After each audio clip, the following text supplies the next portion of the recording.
So what is statistics? Statistics is basically the science of collecting, analyzing, and interpreting data, even presenting it as well. And statistics can be broken down into two categories. On the left, we have descriptive statistics, and on the right, inferential statistics. So let's focus on descriptive statistics first, because you're going to learn that first before you learn inferential statistics. In descriptive statistics, you're basically organizing and summarizing data using numbers and graphs. For instance, you could summarize your data using a bar graph, which looks like this. Many of you have seen this in middle school or high school. You could even organize your data into a histogram. A histogram looks like a bar graph, but the bars are basically attached to each other. So that's the difference between a histogram and a bar graph. You can also organize your data into a pie chart. And this is very useful if you want to break it down into categories based on percentages. Now there's other graphs too. You can organize it using a line graph.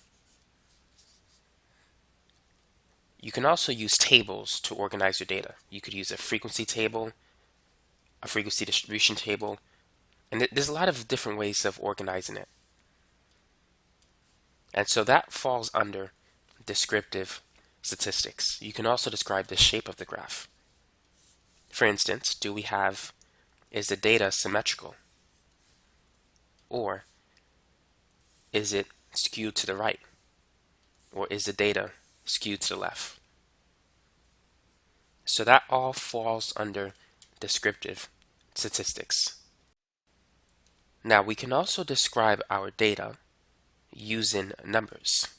So for instance, under measures of central tendency, we have things like the mean, the median, and the mode. Now there's two types of means that you want to be familiar with. The first one is the sample mean, which is basically a sum of your sample data divided by the number of data items in your sample. The second is the population mean, which is also the sum divided by the number of data items in the population.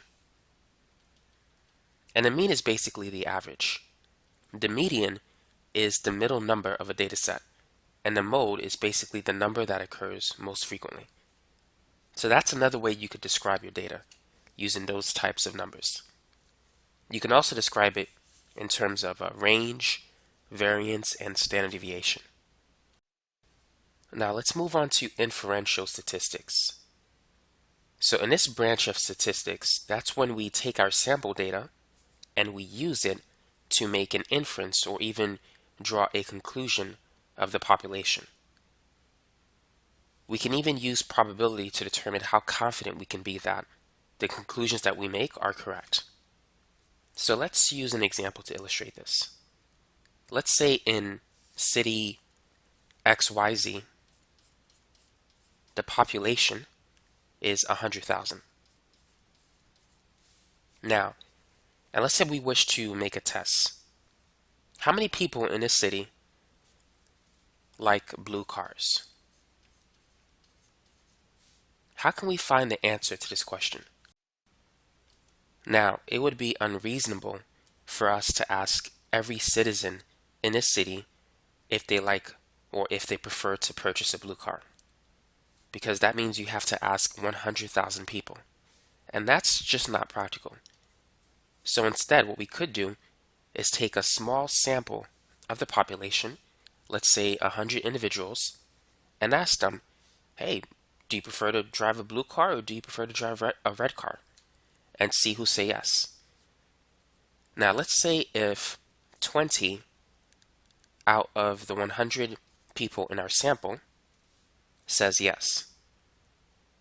So that means that 20% of people prefer blue cars. This is based on our sample. That's our sample data. So that would fall under the realm of, would you say descriptive or inferential statistics? Which one? Now, this is basically a fact. We're presenting data. So 20 people out of 100 say they like blue cars. So that would be descriptive.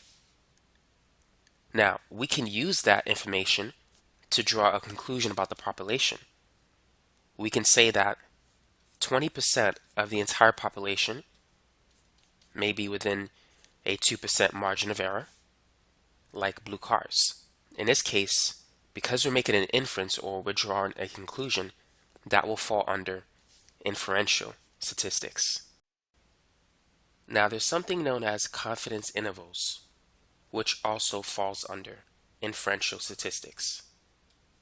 So we could say that we are 95% certain or 95% confident that 20% of the individuals living in city XYZ prefer to drive blue cars within a 2% margin of error.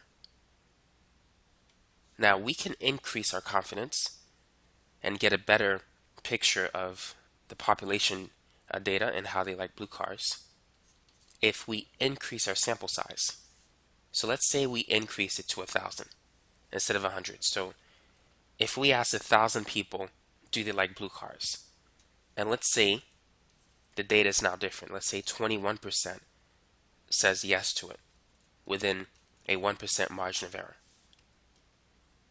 So this value is going to be a better reflection of the population in response to their preference for blue cars because our sample size is bigger.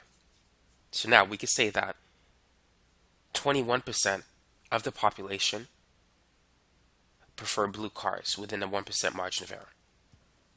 So by increasing the sample size, you can make a better prediction of the population and their preference for blue cars. And so that's a basic intro between descriptive statistics and inferential statistics.